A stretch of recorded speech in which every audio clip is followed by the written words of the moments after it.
Alright guys, welcome back to the channel.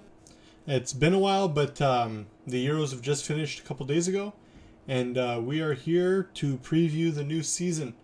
Hopefully a good one. A lot of changes which we're going to discuss today.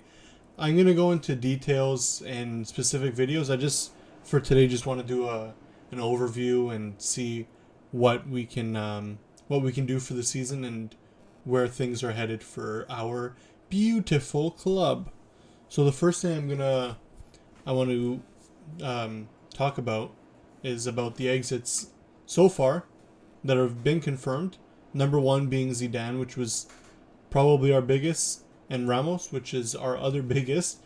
We have two really big ones, and both of them I feel like come down to the same issue, which is the issue that is being discussed a lot, which is the issue with the higher up and the hierarchy in the club. We'll go about Ramos first, because to leave one of your club legends, your captain, a player that works day in and day out for your club, and just write him off and leave him.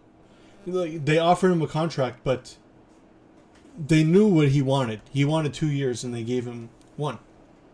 It's as simple as that. They wanted to give him 1. He didn't want 1. And they go by this club policy, whatever, but I find that all bullshit. When it comes to something this big, you can't just let him go for nothing. After everything he's given for the club, you can't just let him go for nothing. That's my opinion. Others will have theirs. Of course, he's getting older. And the craziest part is that eventually he accepted, okay, I'm going to have 1 year. And then they said the offer had expired. How the hell does an offer expire? I don't understand that. That I don't understand at all. And that leads into the Zidane point, which is very similar, because Zidane was one of our best managers in recent times for sure. In my memory, he's our best by far. Of course, brought us all the Champions League success in his first stint. And now he's had continued success. He overachieved this season. In my opinion, and in the opinion of many, he overachieved this season. Semifinals in semifinals in Champions League. La Liga fought right until the end. It was a toss-up by the end of it. Won both games against Barcelona. Won and tied against Atletico. There's not really much more you could have asked of the man. He left on his own terms. That's fine. They were never going to sack him, obviously. But in his letter, you can see the reason why he left, which is simple. He didn't feel like he was appreciated by the club and by the hierarchy, the president and his subordinates. He didn't feel appreciated. He didn't feel secure. He felt backstabbed around that time in the Champions League when they said he would be fired if he didn't make it out the group stages, which is, I completely agree with him. And it's just, I was pissed at the time for both Ramos and Zidane. I was really upset with that, with their decisions there. I mean, it could have been handled much better. And we'll go right into the Varane situation, which is that they don't mind him leaving. He doesn't mind to leave, obviously. And I feel like it's the same scenario that Ramos was in. Like, yeah, I can stay here, I can coast, but why would I stay on a team that doesn't appreciate me? They want to give him, I'm not sure what they offered him. I'm guessing it would be the same salary with a couple more years. But either way, I don't think that he appreciates that. Appreciates that the president would go on live television and say he can leave if he wants. That's pretty much what he said. If he wants to leave, he can leave. How do you say that about one of your players? Not just one of your players, one of your important players. When you already have Ramos leaving, we have the entrance of Alaba, but when you lose 2 and you gain 1, something's wrong there. And Vallejo, you could talk about Vallejo all you want, but he is not a replacement for Varane or Ramos. Alaba, you can argue it, and that's fine. If you wanted to lose one of them, Alaba is a pretty good replacement. But we signed Alaba on Ramos's wages. Why didn't we just extend Ramos and Varane? And then we didn't even need Ramos, and we didn't even need Alaba, and we wouldn't even be in the situation in the first place. So I find that extremely annoying. And I feel like it's just the the team trying to cover their asses. I have nothing really else to say about that because it pissed me off at the time. And I'm still pretty pissed off about it. Of course, I'm 100% club. No matter what happens, I'll always be with them. But it's just upsetting, and it's fucking hot in my room. I want to turn the fan on, but the audio is going to go insane, so... Whew! Fix my fucking hat. Alright. So, I want to fit... I'll talk about Alaba's fitting into the team here, because it's not too big of a deal. He is a really good player, still, as we saw in the Euros. He has a lot of quality to bring to the team, but his most important aspect is his versatility.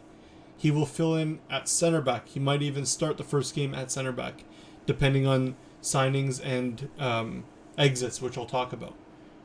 He can fit in at left back as a backup if for some reason, well, we have 3 left backs right now, so I'm not sure how much time he'll get playing at left back.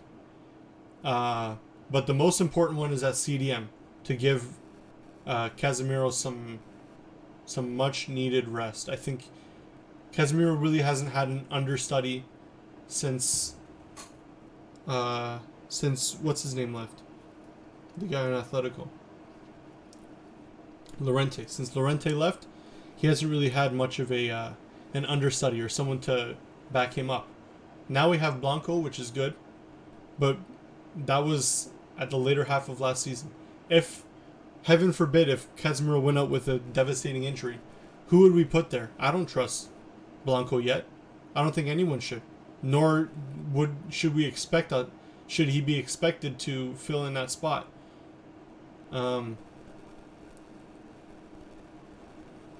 Llorente left for no reason other than money, when there is other ways that you can handle things. I know that club needs inflow and blah blah blah blah blah, but there's a way that you can handle things. I'm not going to go over Llorente right now because he's not our player and he's already left, but to go on just putting this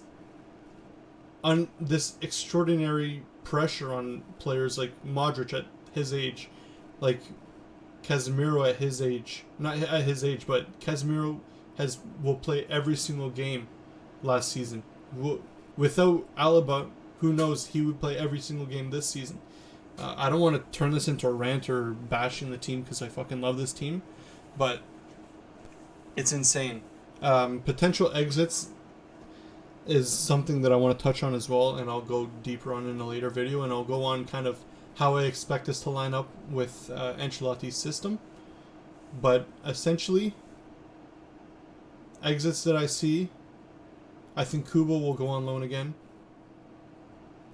I think Brahim will go on loan. I think that's already confirmed.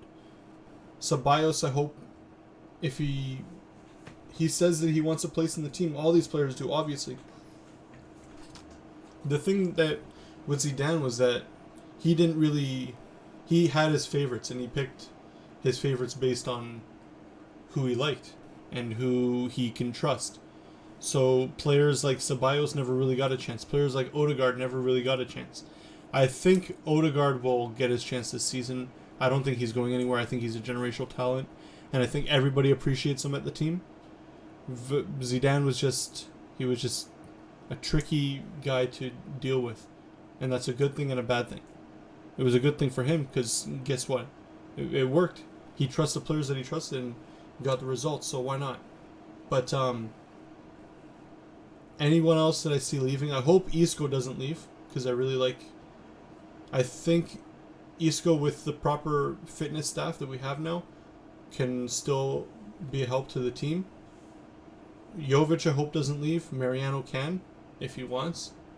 We always need a third striker, I guess, but Mariano, by all means, doesn't really have a spot on the team, in my eyes. In defense,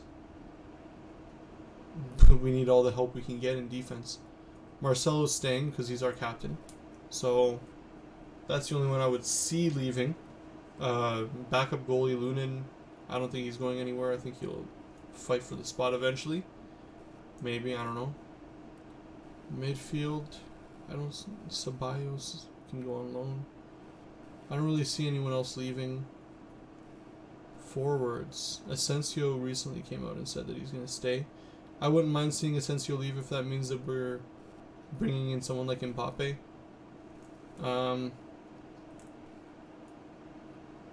Hazard is staying, obviously. Hopefully we can get over the injuries that we've had to deal with this season. It's been pretty tough, but we'll get over it, and hopefully with this new fitness staff, we'll have some help. Yeah, I don't see really anybody else leaving. And I just want to touch on quickly, I'm going to go into in a video again about Ancelotti and his tactics and stuff, but I think in terms of signing a manager, he was a safe choice. Was he the best choice? Time will tell. Obviously, he knows the club, he likes the club, which is why he came here.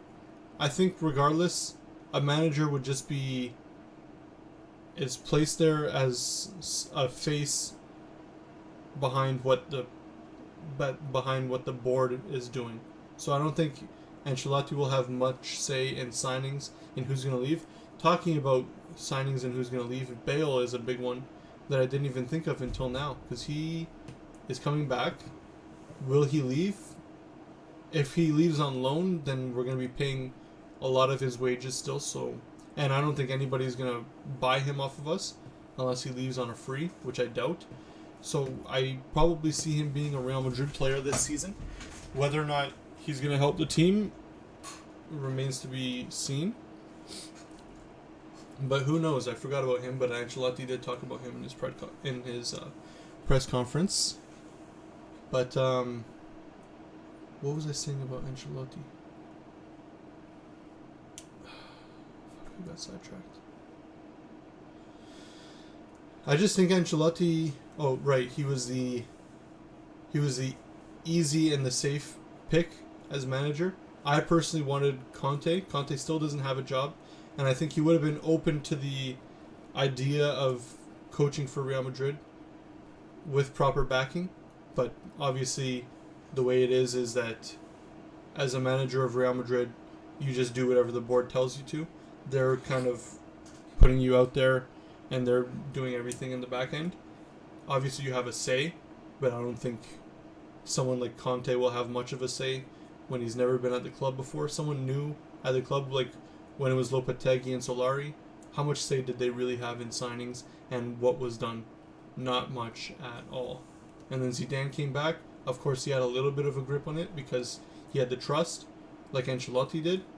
But we'll see. It's going to be an interesting season. Hopefully interesting in a good way. Hopefully we win lots of games. Hopefully we have players that progress, like Vinicius, like Rodrigo, like Odegaard.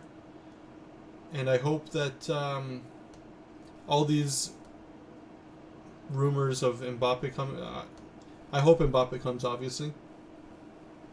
He will really help the team. But I just hope that with all the stuff that's going on, we can leave this in the rear view and we can move on with what we have. It is what it is, and we can move on and hopefully have a successful season. Whether or not we will remains to be seen. So we'll do a video tomorrow, probably about I don't know, because there's so much stuff that came out about the situation with Florentino, about the we could talk about how Ancelotti will fit. Either way, there will be a video tomorrow. Hopefully we have some concentration and focus in the video, because today I'm trying to get back into it. Alright, take it easy, guys.